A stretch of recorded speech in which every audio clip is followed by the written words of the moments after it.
Hi, welcome to the Pop Filler Podcast. My name's Philip. I've got a few things to get to on today's show, but first let's answer a couple of letters from the mailbag.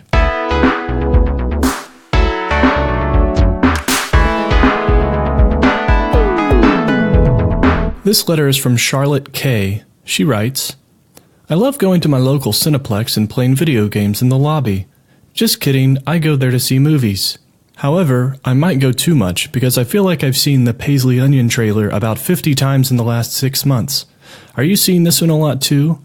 It almost makes me not want to see this movie even though early buzz on it makes it seem promising. Has overexposure to a movie's marketing ever decreased your interest in a film, even though you might have really enjoyed it had you gone in without any prior exposure? Yeah, Charlotte, I too get sick of seeing certain trailers over and over, and they can almost ruin the very thing they're trying to promote. For these situations, I do have some ideas to ease your exhaustion, though. First of all, next time the trailer comes on, try counting how many cuts there are. You know, how many times they cut to a different shot. You'd be amazed. A lot of times a typical 2.5-minute trailer can have edits in the tens of thousands, sometimes hundreds of thousands. Another thing you could count is the number of single piano notes you hear. You know, this sound. My other suggestion is to just pick a corner of the frame and focus on what's going on in just that corner. You'll see all kinds of amazing things, like blurry lamps, blurry curtains, extras trying to act casual in the background, bits of sky and clouds, dandelions floating on the breeze, taffy being pulled by a ruddy-faced middle-aged woman. You know, corner stuff.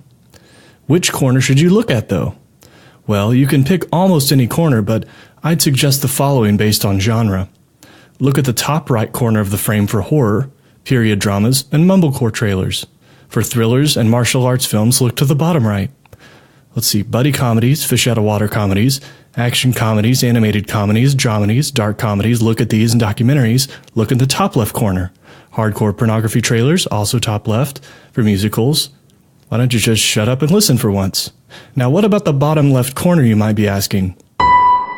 Don't ever look down in the bottom left corner. It's not for us to see. Arnie J. writes, I don't know if you saw the ridiculous music video that preceded the Cousin Franny's Orchard TV special, but it was completely out of step with the tone and subject matter of the program. I sat down with my godson to watch what I thought was going to be a quality show, but the garbage that plays everywhere else made its way into the first 5 minutes of this program too. As soon as it started, I, being shocked and appalled, spit hot coffee all over my godson. He then asked if I could take him back home. I was at a bit of a loss because I knew that his parents were having a date night, and I already had 2 strikes on babysitting. So I told him no, and that he had to stay a while longer. He was pretty sad about it the rest of the night, mostly just quietly sulked in the corner and fiddled with the tag on a throw pillow.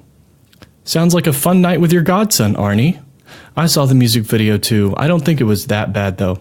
They were just trying to get kids to watch it. That's basically it. Not everything is for everyone. Maybe some of the best things are, but they don't have to be.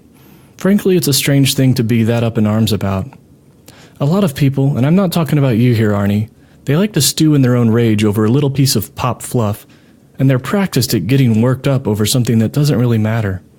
I can see how some anger might trace back to a larger issue, and they're taking more of a macro view on the state of, children's entertainment in this case. I would say, though, remember, you're not always the target audience. It's going to be okay. Now I'd like to play a little game called Taciturn Terms.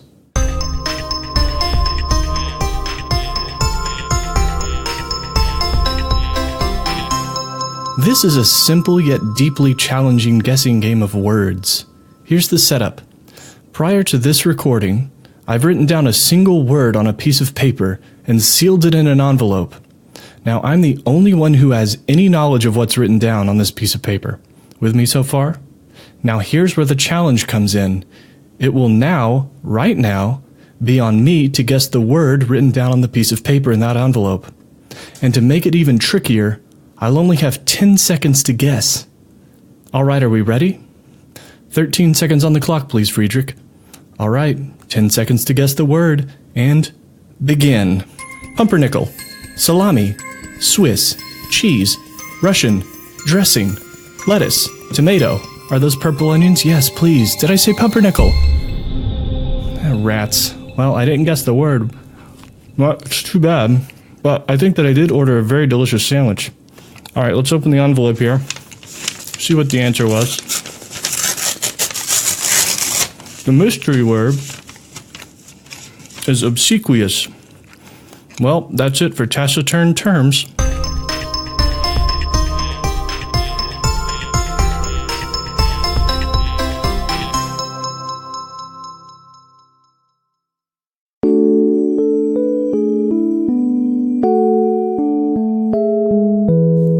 Dear diary.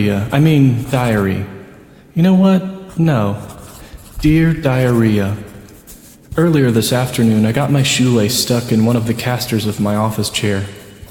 As I bent over to begin the work of untangling it, I felt the blood rush to my head, making me feel hot, and I hated everything. It took a couple of minutes of impatient work to coax the lace free, because I wasn't sure if I was making progress or making it worse. When I did finally get it untangled, I took a moment to consider why the manufacturers would put such long laces on these shoes to invite such an incident. I also found myself wondering how many men's rooms' floors these laces have been dragged across. After this thought, I treated myself to some hand sanitizer before resuming my work. Until next time, diarrhea. Signed, Philip. Okay, before we go, it's time for another household tip.